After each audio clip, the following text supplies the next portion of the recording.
All right, so there may be a few more people joining us, but I just want to welcome everyone to our book discussion of Doing Imago Relationship Therapy in the Space Dash Between, which is the clinical book Harville and Helen wrote, and it was published in 2019. And we are finishing up chapter 6 and hopefully getting into chapter 7. And there are previously recorded videos of previous chapters on YouTube and on our Facebook group called Doing Imago in the Space Between. I'm Michelle Bowles. I'm hosting. I am a faculty member, so I train therapists and business people and different people on how to apply Imago in their professional lives. And I live in Costa Rica primarily, but I'm in Austin, Texas, which is where I have my offices as well. So, Pamela, would you start? And I'll just kind of Pamela and then Amy, and I'll just call on you to share where you're from and. Sure. Thank you, Michelle. I'm Pamela Goffman. I'm a certified Imago relationship therapist, like most of you, I think. And I am in Philadelphia, Pennsylvania, right in Center City. I see people in person as well as online. I'm also a trainer, educator, practitioner of psychodrama, sociometry, and group psychotherapy, board certified by the American Board of Psychodrama, Sociometry, and Group Psychotherapy. Big Thank mouthful. you. Well, I love having you here, and I love that your, unique perspective. And Thanks. I may translate when Pamela says something like how Imago would say the same thing, but it's always helpful to look at it from other lenses. So It thank is. you. So much crossover. Yeah, and then Amy and then Louise. Good morning. My name is Amy Clay. I am in Austin, Texas today. I'm down here. I'm going to do the Finding the Love You Want workshop with Michelle tonight. But I live in Northern Virginia, right outside Washington, D.C., and I am not a certified Imago therapist. It's on my Yet. bucket list. I've only trained to be an Imago therapist about 20 years ago and have been an Imago therapist for that long. But I am getting certified this year along with being ASEC certified. So it's funny. I just am really slow to get my certifications. So I'm just up to finalizing certifications. But yeah, that's what I do. I own a company called Sunstone Counseling in Washington, D.C. But yeah, I specialize in couples and sex therapy. Thank you, Amy. We're already having fun. Yes. Yeah. Louise and then Michael. Hi, so I am a certified advanced Imago therapist. I trained with Maya Coleman and live just down the road from her, or did, sorry, in Pennington. Prior to that, I've also lived just outside of DC, so in Reston, Virginia. But after 25 years of living in America, 2 weeks ago, a little over 2 weeks ago, I moved to London. So everything's up in the air. I'm doing my workshop presenters training right now with Maya, which I'm loving. Yeah, that's probably enough. Wonderful. Well, welcome, Louise. So if people want to work with you, where would they find you? London? Yeah, yes. I mean, I'm online, so I'm still seeing Okay. my New Jersey clients. So my New Jersey clients are online. Okay. And what's your last name? Profit, Profit. Okay, great. Welcome. Okay, Michael and then Dan. My name is Michael Kaufman. I live in California in the Monterey Bay, Santa Cruz area. I am not an Imago therapist. I'm a friend of the family's. Been around for 35 or I don't know, many years, taken many workshops, and the beginning of the clinical training, I've taken part one and just enjoy being part of the family. Yes, and you always add a great perspective. Thank you, Michael. Thank Dan and then Catherine. My name is Dan Glazer. I'm in the Silver Spring, Maryland area, and I've been connected to Imago since 1997. And I'm retired, but I'm currently on the Jedi committee for justice, inclusivity, diversity, and all that. So I care a lot about how Imago goes forward. Beautiful. Thank you, Dan, and welcome. Thanks. Catherine, and then Karen, if you want to introduce yourself, you can. Hi, I'm Catherine Nesbitt Timmons, and I'm in Canada, just outside Toronto area, and working toward becoming a certified Imago therapist, trained with Michelle. Welcome, Catherine. Karen, did you want to say hi? Oh, here, Yeah, she's and, coming in another way. I was in the car, but now I'm here, and so I'm going to recording in progress. Here, I'm going to put you in the waiting room. There you go. Welcome. Okay. Oh, there I am. Okay, thank you. All righty. So my name is Karen Olson, and I also train with Maya in Portland, and then also some advanced training, like for workshop presenter in New Jersey. So I'm glad to meet the folks that Louise and side note, I'm turning 60 and I'm this weekend, and I'm celebrating in part by going to DC and well, a little bit in Montana and then DC, and I'm in London for a concert with Cat Stevens, Neil Young, and Oh, Van Morrison, and then the next night Stevie Wonder. So you know how to live, Karen.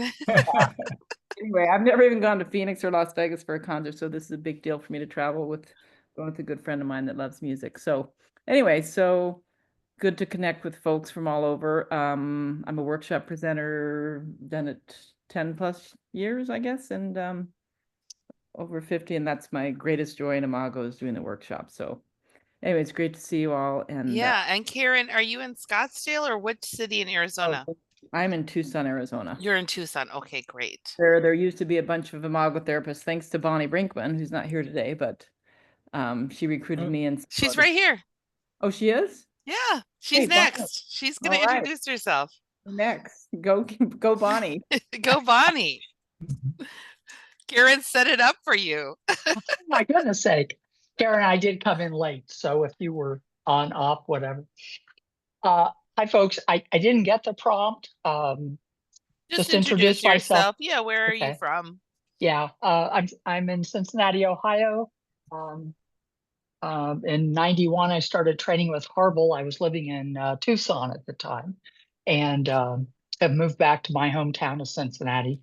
I have been a workshop presenter, etc. I'm pretty much retired now. I probably have 3, sometimes 4 couples a week. So I love doing that. I'm not doing workshop presenter anymore.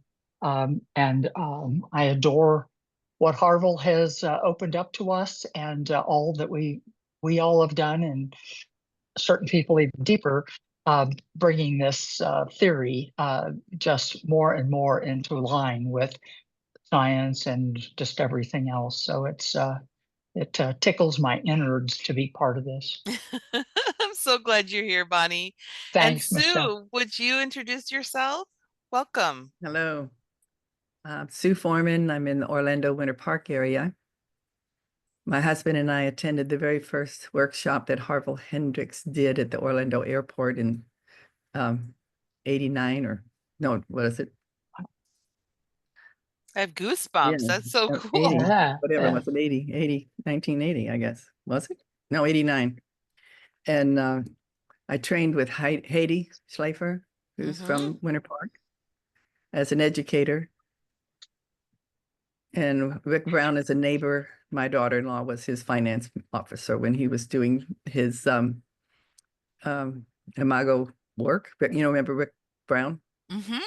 And I have been an educator on Imago ever since in the addiction recovery world, because we do 12-step workshops around the world in weekends, go through the 12 steps. And I'm particularly interested in the language of the 12 steps when they're looking for the root cause. Our particular sponsor was very adamant that it's not the activity, it's the root. But he had, at the time that they were writing this book, like the big book, they didn't know where the root was or how to get to it. And I've found that the Imago dialogue is a direct route to that route that the AA steps are calling for in step 4 and 5 and 10. So in 10, when it says continue to do an inventory and when you were wrong, people are thinking maybe it's because they picked the wrong color paint.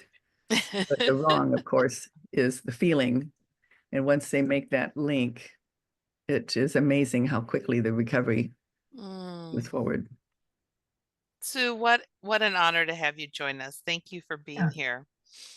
Gabriella, would you like to introduce yourself? Welcome. Oops. We're just Everybody's saying where frozen. we're from.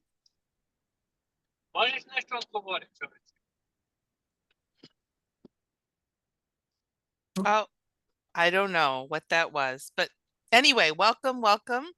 So we're going to Is it my signal or yours that I think keeps your causing me to signal, Sue, freeze? because you're coming through okay for us. Oh, must be me. Yes, we'll give you a second. So we're going to take another run at chapter 6. It's so rich. And the way we do this is you can just hop in, raise your hand if you want, because we have a big group. And that way I know to call on you. If you know how to raise your hand in Zoom, it's just your react button. There's a little thing says raise hand be at the bottom of reactions. Sorry. So it's like, that's what it looks like. And then I know to call on you if that's okay. Yeah, so chapter 6, we're really getting into the imago and pulling together so much of the theory that Harville and Helen already did in the first 5 chapters. And so, yeah, I just want to hear what is it that was inspiring to you? What did you maybe put a star by or think about? I have so much highlighted in this chapter, so I'll just let you all share and we'll go from there. Anything you want to share about chapter 6? And if you want to jump ahead to 7, feel free. If you want to jump back, feel free. Yes, Bonnie. I just want to reiterate, I think this was our conversation last time, but how jolting it was for me to be invited to believe that my partner and I are at about the same maturity level. I worked real hard at disproving that, and also in general that we were wounded at or close by the same developmental tasks, but or jobs. So when I worked with couples and I start to play with that with them, I have a lot of empathy for those who go, you got to be friggin' kidding. So I just wanted to put that out. Yeah, so just to tie that back to the book, so page 129, an imago match, they go through the 5 factors that contribute to the imago match, and they articulate them, and that's one of, or several of what you're talking about, Bonnie, having parallel and equal challenges, complementary defensive styles, similar maturity levels. So yeah, this is such a beautiful explanation of the imago match. I love that they really articulated here. And yeah, I mean, I felt like that was just one of the terrible pieces of news that I was getting. And ultimately that saved our marriage because it forced me to look deeper into the ways my immaturity shows up. It's very fancy. Yes. And how that imago match leads into the power struggle. So on page 141, I actually had about a 5-minute laugh over this one. The power struggle, the stage of disillusionment, is nature's savage gift. I'm like, that's going on a hat. I mean, nature's savage gift, the opportunity hidden within every crisis, our rare chance to achieve transformation, if only we are willing to accept it. Which I feel like really ties into what you're sharing, Bonnie. It's like, oh, yeah, yeah, savage gift.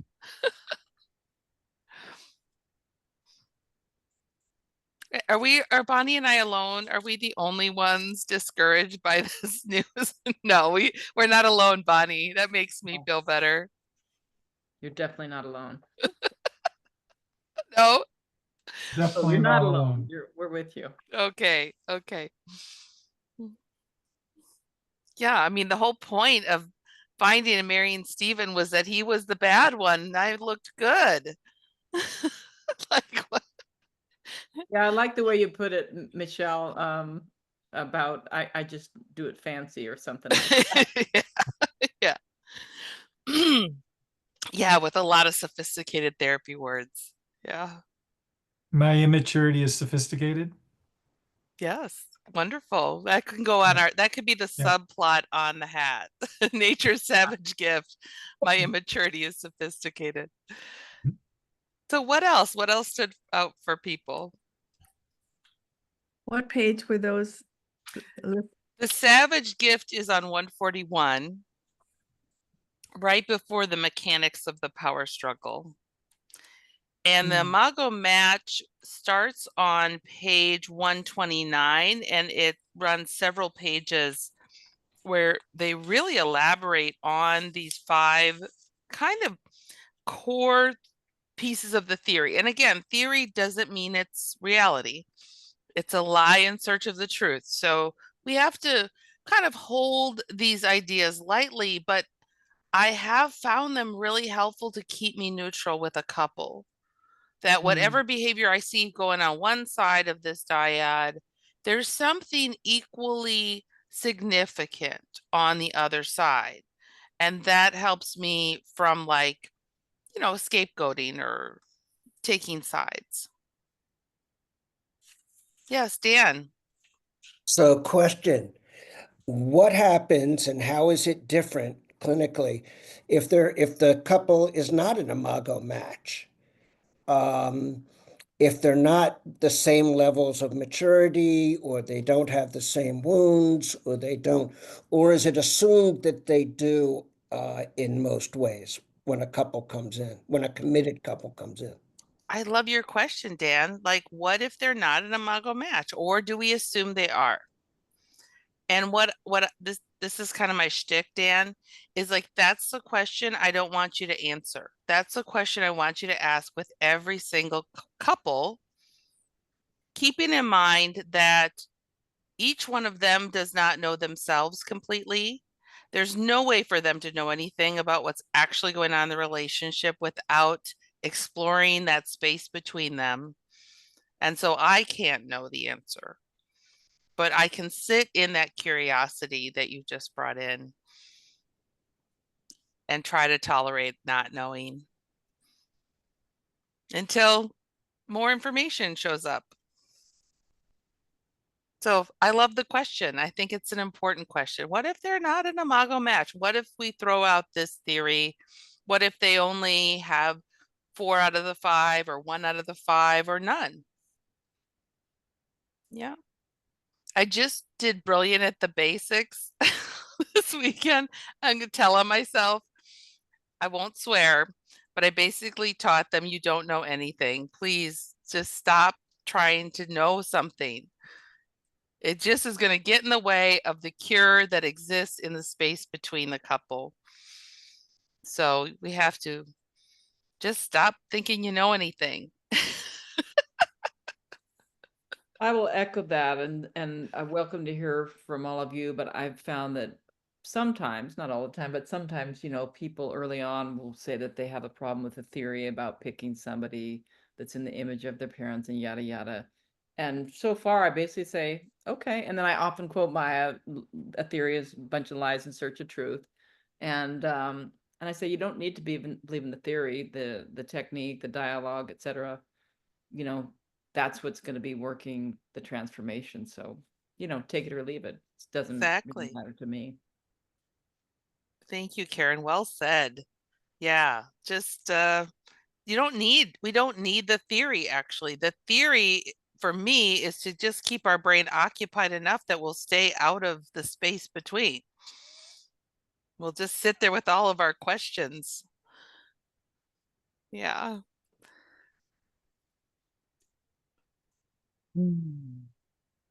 Okay, I also laughed about this line. I had a lot of laughs in this chapter. This is on page 143. It's not what they are fighting about, but how they are fighting about it, right? Very key to our theory.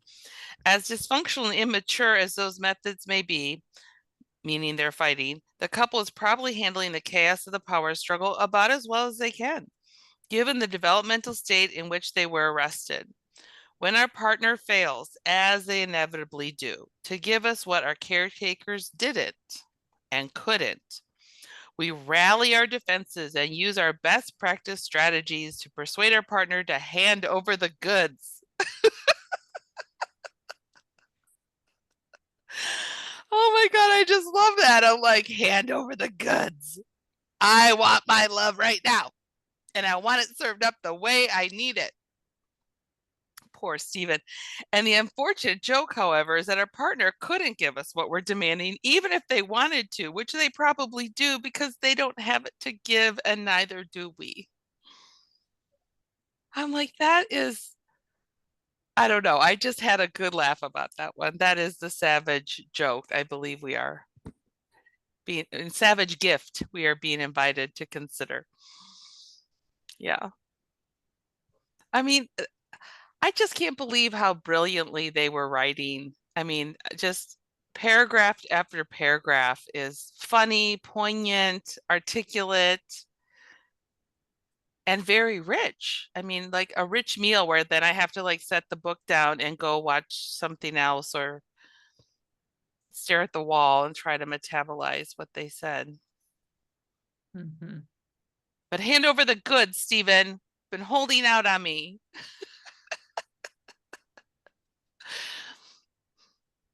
Bonnie's raising her hand. Yeah, Bonnie.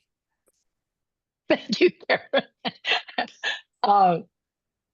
Darcy and I have her niece and her new wife visiting us from San Francisco for our Cincinnati Gay Pride this weekend. And they are in the romantic stage. And, you know, you Isn't want to that throw cute? up. Yeah. No, we want to throw up. I mean, it's Yeah, like, yeah. get your paws off of each other. You know, it's like, and of course, it's, you know, it's darling to recall, and it's darling to know that that's who we are when we're not afraid. And it's irritating as hell to like the focus that they have for us is like 0.02. So if we say anything, they bring it back to themselves. And it's deep sadness knowing they're going to have to go through what it takes for them to truly mature in love and in their own lives. Same thing. But it's really, I've you know, we've got Exhibit A out here. Thank you, Bonnie. Pamela? Yeah, I was just to that point, Bonnie, and also to what you were saying, Michelle, about hand over the goods. It's kind of like when one partner in the couple says, teach me how to love you. And it's as if the other partner is supposed to know how to do that. I think that they are supposed to know how to do that. But yeah, it's frustration because they don't. And so our job is to help them find out by exploring where they came from. Yeah, well said. Yeah, I mean, it's basically if you are an Imago match, that means you have the same unmet need. And yet you're trying to get your needs met by somebody who also didn't get what you need. So, you know, until you really get that and team up, you're just going to be in that power. I mean, we've been in the power struggle. Well, we go off and on, but we're, you know, this weekend when I was teaching I was talking about, teaching the couple to become an advocate for the other. And Steve and I have been talking a lot about how we eventually learned to advocate for ourselves, which we didn't even know how to do when we were itty bitty. And now we're trying to learn how to advocate for each other's needs. And that is harder. It's harder, but it's like also a big breakthrough for us. Like, yeah. So I don't know. These crisis points are really horrible when they happen. And yet when we move through them, somehow it's more satisfying to overcome a crisis than to never have one, I think, in some way. It satisfies that kind of ancient person, like the story arc, like, oh, now it makes sense. We can. Well, we also create crises so we can overcome them. Yeah, I'm good at that. That's one of my sophisticated ways. Just the paragraph that you were reading on 143, the very next paragraph or the last sentence on that section is really just nails it in terms of we are geared toward responding in whatever ways that guarantee the worst possible response from our partner. The bad news just keeps coming today. Thank you for pointing that out. So you're saying that is on 143. On 143. Right above the stages of the power struggle. That last sentence right there. Oh my gosh. Okay, I gotta highlight that. That's amazing. This is so fun. Yeah, and I like on page 142 where they're explaining why the exits happen and the usefulness of them, which that felt really cool somehow, to normalize this, that, well, first of all, what we do to others constellates how they respond to us. So that is like the reactivity circle in the keeping workshop, which we're going to be doing this weekend, where you explore how the story you tell yourself fuels your reactivity, and then that impacts how people respond to you, and helping people think about their story. But then they go on to talk about all the defenses that come in, and then the energy of life is now directed outside of the relationship. So, the defenses in effect direct the energy outside of the relationship. Yeah, kind of cool. Yeah, Catherine and then Bonnie. I will join in the fun of seeing yourself and your relationship jump out of the page. And mine was page 145, where I was talking about the parallel marriages and how they look perfectly normal to outsiders looking in, and just those exits that you can use around like working overtime or different shifts or busy with work. And I also laughed out loud at our unconscious ability to feel like, oh no, we have a great connection. We're just so busy. So I liked seeing myself on the page probably, but also knowing that it doesn't always look like big fights. So welcome to the book discussion, Doing Imago Relationship Therapy in the Space Between. Can you guys hear that? It's like playing the recording. Okay, it stopped. Zoom, settle down. Bonnie's next.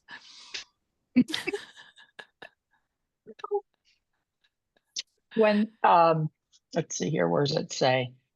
The options, fight, flight, freeze, whatever. I don't know which one of my trainers or how it happened that I got for myself a really good piece, and that is when they said, and another way to deal with that experience and the power struggle is to tend. Amy, are you? Oh, Zoom, you're doing it again. So to tend to, is that what you're saying, Bonnie? To tend. Mm-hmm. Yeah. Sort of like almost like fawning. Is that what you mean?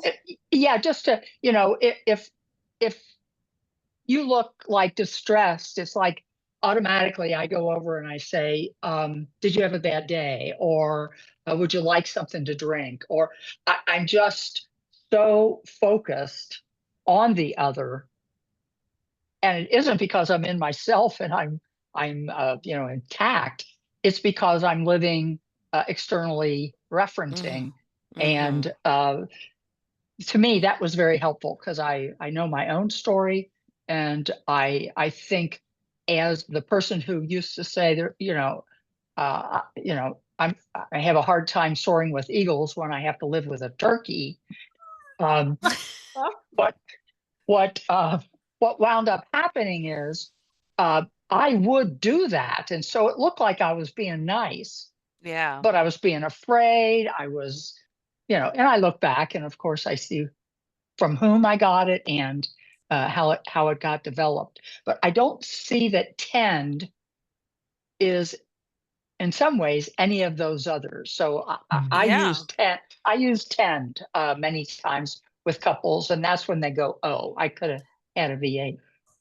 Yeah, no, I love that. I think that word is very powerful because, I can think of it as like fawning, but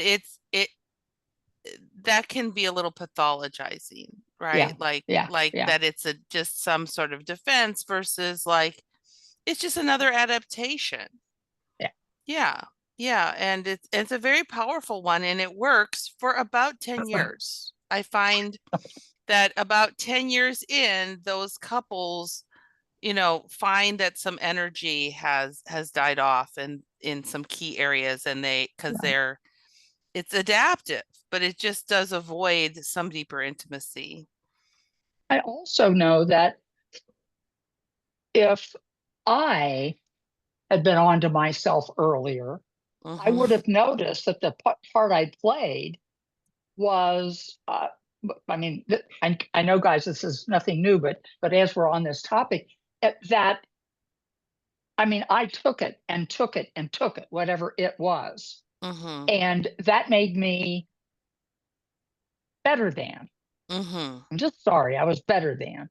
And if I had not had such a long extinction schedule, I could have interrupted the power struggle a long time before that and start to assert and start to, stand still while, my partner adjusted accordingly. Yeah, no, I feel like part of my motivation to reach out to couples is just prevent them from having the same long drawn out painful experience that I've had. It's like, let me just try to help you a little earlier, Thank you, Bonnie. Louise? Thank you. I'm just loving this conversation. I just wanted to share a highlight from that page 142, where it's going on about what the options are for the maximizer and the minimizer, and then the final, I think it's 1, 2, 3, 4, the fourth paragraph down, and it talks about the fear behind reconnecting. That if I connect, the disconnect will occur again, and that is too painful to bear. And I really feel that a lot and see that a lot in my clients, that the vulnerability and the fear of opening back up to connection. Yeah. It's terrifying. It's terrifying. One of my favorite quotes from Maya is that we'd rather experience hell than a moment of heaven and lose it, or something close to that. And yeah, the intimacy is actually way more terrifying. The fighting is something most of us can manage. So I think it's why we stay there. The predictable hell, I think she calls it. Yes, the predictable hell. Predictable hell. Yes, thank you. Yeah, at the end of that page, Louise, they write, in fact, the only thing our habitual fighting or fleeing or freezing accomplishes is to intensify the danger signals going off in our partner's primal brain. Yeah. Yeah, really. Yeah. And Till then the death next do us chapter says, fight. Till death do us fight is Oh, like yeah, that was one a of the good one. outcomes of the power struggle. Oh, I relate. Yeah, kind of like on page 147, I like that they write out the features of an unconscious relationship, and then they note that the features of a conscious relationship are in the next chapter. But it was humbling, you know, and we can see these playing out in our society as well. They talk about the alternation between merger and polarization. And how this was meaningful to me. Number 7, unconscious partners see their relationship as a resource for themselves, you know, give up the goods, rather than as an entity in itself that needs their care. And I may intellectually understand that, but I'm still working on really, you know, getting it into like every cell of my body, every bone, that like, you know, that Stephen is mine to love and care for. And that by learning to do that, I will become a more whole person, you know, and we got to team up to do that together. Yeah, it's a good list. Yeah, the Pamela. Oh, sorry. I was just say the entity unto itself is kind of what I would say I use most often, which is a garden metaphor. That you need to tend this, and you both have different duties, but that's what you need to tend to. Yes, exactly. Tending to the relationship versus what Bonnie's saying, which is tending to the other person's anxiety. Sure. Or whatever. Yeah. Thank you. What you said in the beginning, Michelle, is that you're learning how to advocate for your partner now. Yeah. Advocate for yourself, now you're advocating for your partner, which is kind of what that was referring to. I kind of wanted to go back. I don't think we spoke about this in earlier sessions. If we did, I don't remember. Still go back. It's worth going back. Thanks. Page 136, the not so lasting power of romantic love. Mm-hmm. About, you know, that feeling when we have all the cocktail, cocktail of emotions that are driving us, and we experience that. I love that he calls it the feeling, connecting with the cosmos is temporarily restored through the relationship with our romantic partner. And if I may, Jacob Moreno, who's the founder of Psychodrama, talks about the first universe falling to the second universe. And I think this really dovetails so beautifully. So in the first universe, this is what we feel, that we're at one with the cosmos, all our needs are met, life is beautiful. And then ultimately, shit happens. There's a conflict, or we get hurt, you know, literally as children developmentally. And we realize, I always say, we're not in Kansas anymore. You know, and we have that moment in a relationship, just like we do when we're kids, like, wow, ow, that hurts. And I just think that that's so beautiful that he's connecting it to that blissful moment when we did have our needs met and adored and special and tended to. There's exactly. Yes. And this is where he's bringing the cosmic journey. He's integrating it into this book. In a different way and speaking about it in a different way. And I do appreciate it. And I know that we did talk about it because I have little notes on the side, Pamela, about first universe, fall of the second universe, but I didn't know what they were talking about. So thank you for saying it again, because it's helpful. Yeah, Louise? So sometimes I struggle a little bit with this. I mean, I get the universal that our being is to be in connection, and that is, but not everybody has had that experience. You know, we talk about, you know, from childhood, you know, when your needs were met, but not everybody had that, like blissful being held and loved. And so no, in fact, a lot of us started in utero not having needs met. But what he's referring to is actually a little you know, cosmic. He's talking about on a cosmic level, on a like before we came into bodies. He's saying that there is something that we know of that we maybe have never experienced in our human lives, but some part of us knows it because we are longing for it and drawn to it. And some of us may get a glimpse of it in nature or in different situations. And he's saying we get a taste of it in romantic love, where what it might be like. But he's not suggesting that all of us had a time where we knew wholeness, only that we were whole. And so that's where we get into quantum stuff that's pretty hard to wrap our brains around. And I don't suggest you start lecturing your couples on this. It's because it's just more theoretical, right? Just this idea that, like, why do we long for that experience? Because some part of our soul knows that it's possible. But I mean, that's my point of view. I'd love to hear other people's points of view. I think it's a valid thing to struggle with, especially as somebody who's adopted.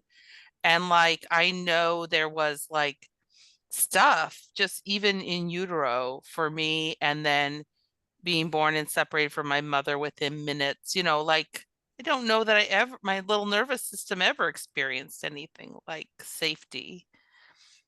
Yeah. Let's see. What are people saying in the chat? Jump in, share thoughts. Well, I was just going to say, I think he does a really good job of making the quantum stuff very simple, especially, I don't know if it's in chapter 6 or chapter 7, where he breaks down the word conscious. That it just means together. Knowing together. Together. Yeah. And it's that, so it's the collective unconscious if we didn't experience it in our physical body, or maybe it's also we're lucky enough to have had that experience in the physical body. That's makes it really simple. I love that. Yeah, but I like what you're bringing in, Louise. I think we have to be careful sometimes when we're teaching theory to not say something like Al Turtle would say master talkie, like assert it as the ultimate reality, because we don't know. We're going back to we don't know anything. We're just trying to understand, and there's no way we can know what does happen before we enter our little body. Yeah, Louise. Yeah, so I think because my reaction is to like what you're saying when it says, with the caretaker with whom we experienced it originally. And I'm like, but I think what we're really going is beyond that, to this sense of there is a knowing within the fibers of our body that there is a belonging that we have in this world. And that's what we're seeking to connect with. So yes, and where are you reading the caretakers? Where is that again?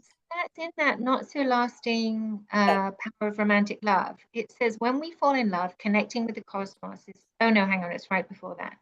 Oh no, it is. Is that the one? Yeah. Sorry. I'm so happy you're recording this. Oh, the original connecting. Is that what you're referring to? And it says, through the relationship with our romantic partner, who is similar to the caretaker with whom we experienced it originally, and our experience of our cosmic identity re-experienced temporarily. And I think that's where I sometimes struggle with this idea that it was experienced originally with our caretaker. And I'm like, that part. Okay, yeah, that's interesting. I want to ask Carvel and Helen about that, actually, Louise, because the original connecting from previous chapters is very clearly original connecting with the cosmos and not with caretakers. And here they're saying that we're having a romantic relationship with somebody. We fall in love, connect with the cosmos is temporarily restored through the relationship with a romantic partner who is similar to the caretaker with whom we experienced it originally. When he's saying experience it, Yeah. I'm not sure he's just referring to positive, Right. but I don't know. I think this is really like the richness of a book discussion, like to go a little deeper into like, how do we interpret the it there? Because I see what you're saying. It sounds like we're talking about this positive love, but obviously there are people who had caretakers where there was never an experience of being loved or safe. But maybe the So faith is that if we are here today, it's because there was a person, which caretaker, but there was someone within the realm of your existence that offered you an experience of being seen. yeah, I Love. suppose if And we that didn't have any of that, we would just be wire monkeys, right? We would we just be wouldn't so, have been able to survive. Yeah. yeah. But Sorry, this, Karen. I like that you pointed that out, and now I'm curious. I'm gonna have to corner Harville and Helen for a conversation. Karen, what do you think? I want to go on to something different if that's all right. Yeah, but we can always come back if people want to Sure. share more. The thought I had, I don't know if it's in 6 or 7, so I'm listening to it on audio, so it's hard to know where I am. But the part that I was listening to this morning that really kind of gave me a sense of hope was about, starting out with hunter-gatherers, pair bonding, then arranged marriage, and then romantic. And I was thinking especially about the younger folks, which I'll just say, 30 and under. And both the ones that I see, and I've also been reading a couple of really fun books, but that really illustrate it through fiction and mystery. Vera Wong, if any of you haven't read her books, I really think they're great illustrations with profound meaning about the value of connection and really getting together and struggling together and meeting in person. But anyway, and I literally had a client that, half jokingly said, it's easier to be in a relationship with a robot or a doll. And especially with AI and, as illustrated movies like Her, and that was an older one, or even Lars and the Real Girl, which is a movie I loved, and I call it the ultimate Imago movie. But when I read that today and thinking of them and that generation that's basically been raised with electronics and less human contact, that sort of gave me a real sense of hope. Like, we have to tear everything apart. It's got to fall down before we can start again. And this relationally more conscious world is on the horizon. But maybe it starts with, just younger people who are the future, just kind of giving up on what they have and having to, I'll just say, build back from the bottom.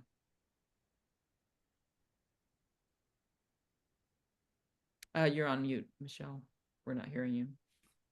Sorry, I bumped my thing. I think it must be in chapter 7 what you're getting to, Karen. And I think it is, and again, I think this is when we're talking about the original connecting, that this part of us that longs for the third act of the movie where everything gets turned around somehow and we save the world. And how's this going to happen with relationships with all the technology and kids basically attaching to their iPad at 3, and then how do they grow up and have a relationship with a human being that is not as responsive and dopamine saturating and all that? Or that, as my client puts it, talks back. Yes, how dare you? Yeah, this is chapter 7. On page 151, I had underlined this. The democratic romantic marriage is dying because it is no longer a participant in the evolutionary process and is being replaced by the collective consciousness with conscious partnership, which is a step forward towards real love and evolving a relational civilization. I just have a lot of questions. That sounds great. What does this mean? But I'm working on my keynote for October for this conference, and it's called Starting a Relationship Revolution and Why We Need a Revolution, and how helping couples connect is a form of activism, because it's the way we change families and cultures and communities. And I, is this democratic romantic marriage dying? I don't know, what does that mean? But I like that he's talking about the fourth stage of couplehood. And I was thinking, when we get a little further into, I think like closer to finishing the theory chapters and more into the practical, that I'd like to invite Harville to come talk to us again about especially real love. He's lecturing a lot on real love and that fourth stage of, when you are more conscious as a couple, when you've gotten enough of it that you can sustain consciousness more often than not. What does that look like, and how do we get there as a couple and then as a society? And then how do we help the younger generation step into seeing the value in all humans? That's into the relational paradigm. Yeah. These are big questions. Yeah, Amy. Tell me if there's a delay and I'll stop talking. No, we can hear you. Okay, good. I think this is super interesting, and kind of with this younger generation, like maybe 30 and under, like you were saying, I don't know, statistically speaking, but it does seem like there's a trend of not dating, not partnering, turning to AI or robots. And so, there is sort of like a lull there, and will this hopefully transcend into this next level of more of a conscious relationship? But it does, like this book is saying, require new knowledge and skills, which, I mean, that's kind of like this could be what we can do, what we can provide. But it does actually ask a lot, I mean, that's a pretty tall order to rise to this occasion of being able to do this, because it's like it says, requires a new way of thinking and interacting that's largely unfamiliar. And then you have to find people that are going to participate. I think that's also another thing. Like, people are like on dating apps, like those people aren't participating in this conscious relationship. There needs to be like a whole segment of folks that are like, yes, I want to participate in this type of relationship. So it's trying to navigate in the old ways and make those. Exactly. I really like what you're saying, Amy. I think these are really important questions. Like, one, do we have the skills? I think we do, right? But can we translate them into the language of the younger generation and get them to participate? Yeah. There's a famous guy who studies languages, and he is speaking to the Gen Z group, like in a high school, and he's decided to speak their language, and he translated his speech into their language. I don't know if you've seen that, but it's hilarious. I can't understand anything he's saying, and the whole audience is laughing and they get everything. And I'm just like, oh my gosh, there's a huge language gap between me and the younger generation. And yeah, are they going to listen to me? Probably not if I don't use their language. Yeah. So this is our challenge for the next phase. Michael? Something you said early in this conversation, I hope this dovetails, but I wanted to challenge it a little bit, because you said that we don't need theory. You don't need theory, and I believe you were referring to in therapy with couples. They don't need therapy, for it to work. theory. Yeah, they don't need to know. They can just do dialogue, etc. And I think I want to add is that theory is the way we think, and I think we do, and we need theory. And I also believe that we need theory from the perspective of, it's like a map where we can say, I am here. And our brains need to know where we are on the map. And so it may dovetail with this thing that you're commenting about now about the language and speaking the language. That there is a really important part about the way we think and how we think, and the theory is critical. Now, do we lead with it? Maybe not. I'm an experiential learner. I'm an experiential facilitator. So give people an experience. Great. And then let's show us where we are on the map. Exactly. It's a both and for sure. It's both and obviously the theory is critical, or we wouldn't be reading this book or anything. Yeah. And it's really helpful to let go of it and get curious at the same time. So it's both and. I totally agree with you. Without the theory, I don't have a map, and I'm more likely to really sabotage the healing force that's between that couple. Yeah, so it's both and. I like that you brought up the nuance. Yeah, Karen. Yeah, I definitely want to echo that because I love the theory, and I know that especially in my older self, but I'm sure it creeps up now too, that I could be very invested in, being right or making somebody believe something. And now I'm just take it or leave it. Or as they say, I think it's a take what works for you and leave the rest, or thing. But the thing, going back to the young people, because I think I know that Imago has started to focus on that, and hopefully it will continue because, they are the future, and we are going to die off, those of us that are over whatever age. Yeah, I would say 100% chance all of us here will die. Chance. But one of the things I've just been thinking about, especially with these Vera Wong books, it just really, I just sense that there's such a hunger for them to connect with real people in real life, but they just don't know how to do it, or they're averse to it. And so I'm thinking in terms of what we offer, besides the big workshop, I've been thinking about, just hosting little things for people to connect and play and, but be in person and, provide some common purpose or thread or struggle. It could be a game, for instance, that kind of alleviate some of that anxiety that, they're not in front of a screen, and there's a different opportunity. But I think either advanced workshops, but since a lot of people won't even get to the workshop in the first place, little small offerings to help people see what it's like, especially youngsters, to reconnect in person. And I love your passion, Karen. And actually the facilitators, Imago facilitators, are bringing this into classrooms. Oh, great. At very young, how to have kids listen and share in a dialogical way that's age appropriate, developmentally appropriate for them.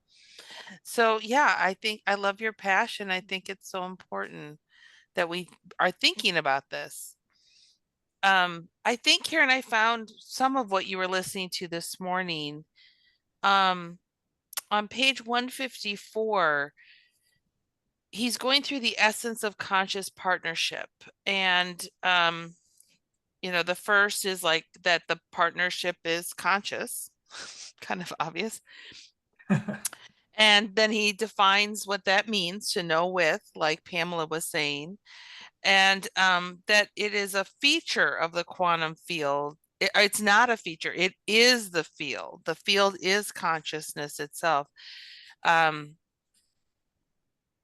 awareness of being in the field with others is a feature of consciousness. So he's getting pretty deep.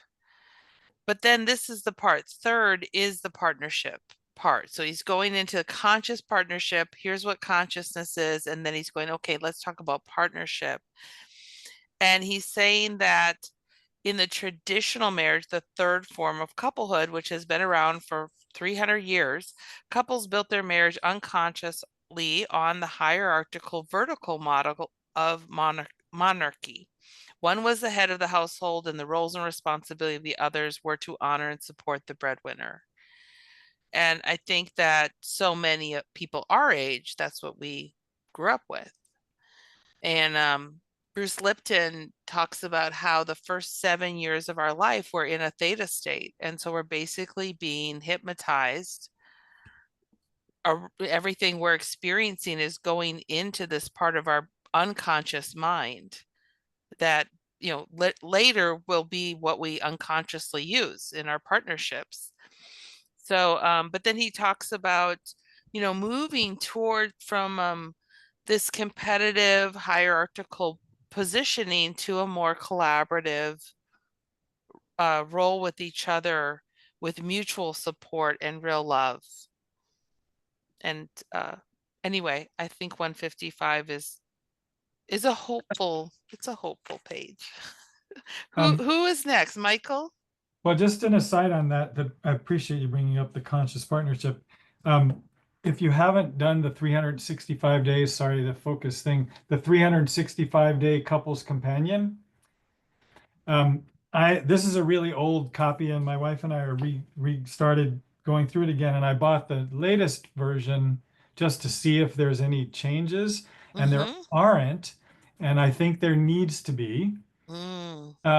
Because of this very thing that you're bringing up about conscious partnership, because in the book, it's very much about conscious relationship. And I know Harville's moved away from speaking of it that way. And so, and the book is a miracle. I mean, a lot of the stuff that Harville and Helen did are miracles. Right. Like, how could they have done that?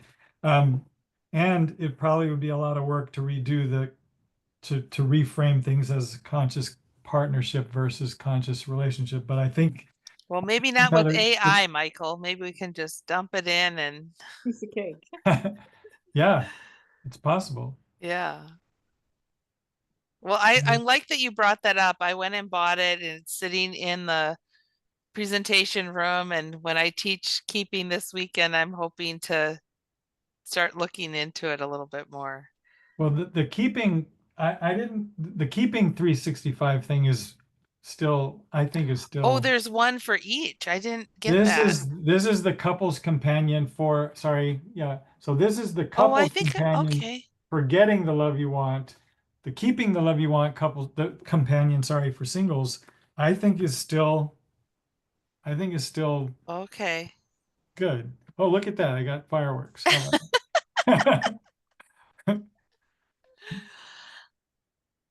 Well, so I just want to, we're starting to move into chapter 7, and we're, you know, people are needing to go because we've been here an hour. We usually try to stay an hour plus, but let's just kind of go around and just see, you know, anything else you want to share. We'll kind of put 6 to sleep for now and move more and more towards 7 next time. There's just so much in these 2 chapters. It's really the crux, I think, of our work, is moving people from understanding the roots, like Sue was saying, you know, understanding what's causing the conflict. Why are they stuck in a power struggle? What is the imago made of? How's it built? And then how to move people to more conscious partnerships, more conscious relating, not just at home, but with all humans. Yeah, really powerful, important points that they're making here. I just want to make sure there's nothing we're missing. Yeah, Bonnie. I believe it was Maya, and it could have been Harville, could have been me, could have been you. That's, yeah. You know, it's gotten pretty homogenized, like whatever. That said, in your session, just work toward having them experience connection. Yeah. That's it. Yeah, they'll walk away and they will know the difference. They'll feel the difference, and they'll want more. Yes. And so, as much as I dig this theory, I could take a 2-semester class on this 5 days a week. I've got to get back to watching them and seeing what will create that connection, even in their differences. Yeah. So well said, Bonnie. You Very. just summarized the entire Brilliant at the Basics last weekend was basically that. Yeah, like throw the rest of it out and just focus on how they can connect. Even if they're mad at each other, they still can sense a connection is there. Yeah. Yeah, I think someone was talking about the garden analogy because like in 156 in chapter 7, they talk about the conscious partnership always remains in a constant state of becoming, changing day from day. So like in session, if you're just working with what is, then you're just practicing what they need to do anyway. Every day is just working with whatever is happening moment to moment, depending on what's going on, and that they're both co-responsible for figuring it all out, no matter whatever it is. As simple as that. Right. So but then it goes on to describe tending to their garden, so to speak, and all that What contribute. page is that, Amy, where they're talking about the garden? It's the very bottom of 156 into 157. Oh yes, okay, good. But it is very beautiful the way that's written, I feel like. Yes, what both partners bring to a conscious partnership can be compared to the context in which plants are growing. The soil, air, water, and sunshine that together create something that goes far beyond what those components could create on their own, something that is seemingly miraculous and far more than the sum of its parts. Beautiful.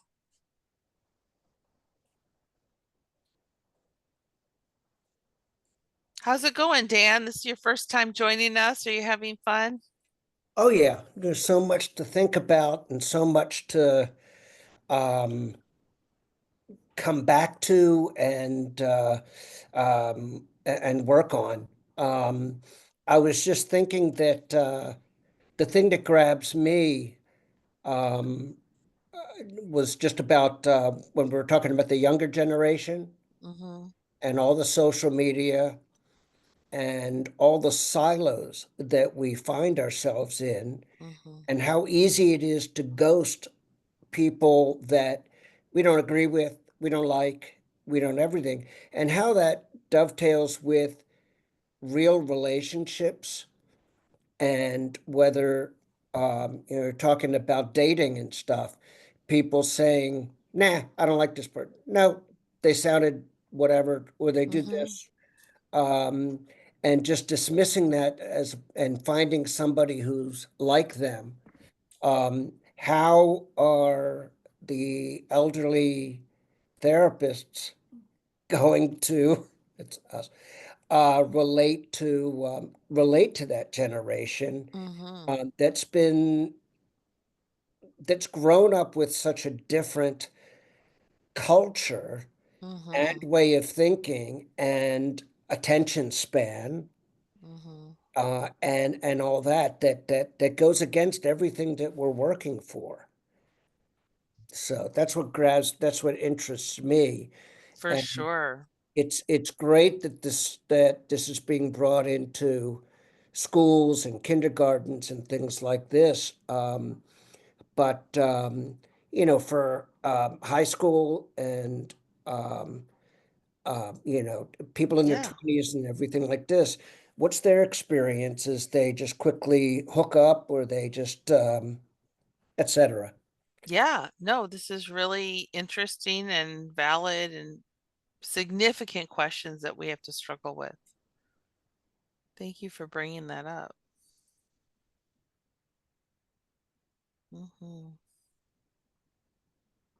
I'll just say, to kind of segue off what you said, Dan, I think one of our most important missions now in Imago is to recruit young therapists. And I'm happy to say that somebody that I know that is in that category will be at the Imago conference and just started her. I don't know her exact age, but I'll just say she's about 30 and she's really enthusiastic. So yes, we yes, have to get younger people that already know how to speak that language. yes. She should do a presentation in the Gen Z language. She's too old for that, Dan. That's Okay, the younger generation. It's the All right. millennials down. Yeah, we need to start recruiting junior high people who do not have therapy degrees. Let's get somebody's grand or great grandkid Yeah, to do that Yeah. presentation and teach us a lesson. yes, Hey, yeah. Michelle, would it be difficult to find that piece where you said the guy talked to the group in the language You know of what? the I'll kids? see if I can find it. I can post in the Facebook. That would be a Yeah. hoot. Yeah, Is I'll that also I'm just also via gonna email post too? the Bruce Lipton clip. It's like 2 minutes. It's really good on the Perfect. brain. Thank you. Yeah. Thank you. And unless, Michelle, could you do it via email too? Because I don't really get on Facebook. except when- Yes, for you, Karen, because I love you, I will send you it in email. If Thank I you. can, I don't even know, it might be too big a file, but I'll send you the link or something. Me too, please. Okay, you and Karen and Dan. See, we're dealing with the generation gaps here. I Yeah, know these the are younger old people people, that don't do FaceTime. Yeah. Yeah. yeah, the younger people don't do I mean, if they say if you're doing Facebook, you must be older than, Facebook. Oh, It's so oh, true.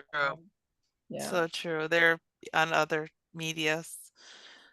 Yes. Well, I will say for next time, I want to talk about the zero negativity process. Because I mean, of course, nada, like that's the best to get that out of the space. But how hard is it to help Mhm. couples, strip that away? Because that's one of the Yes. things, right? Like the negative Yeah. You know, stuff. there's you know, shit. my colleague, Karen, Carla, I'm trying to think of Carla's last name right now. Trustee Smith, I think. Yeah, that's Yeah. it. Yeah. Carla was saying, she's like, I don't know if I like, zero negativity. I'm like, I do. I struggle sometimes with the name of it.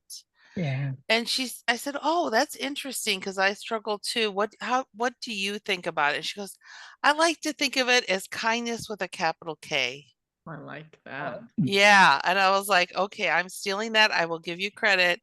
But yeah, I think that's a more accessible way of saying the same thing. Not that I'm going to throw zero negativity out because that's what it is, because Harville and Helen are the founders. Of course. But to say more about zero negativity and what does that mean and how does it help us get towards conscious partnership. But yeah, kindness with a capital K has been really That's helpful really for cool. me. Yeah. Yeah. Well, I think if you were to say anything, saying anything in an absolute way already feels like, well, I can't do zero.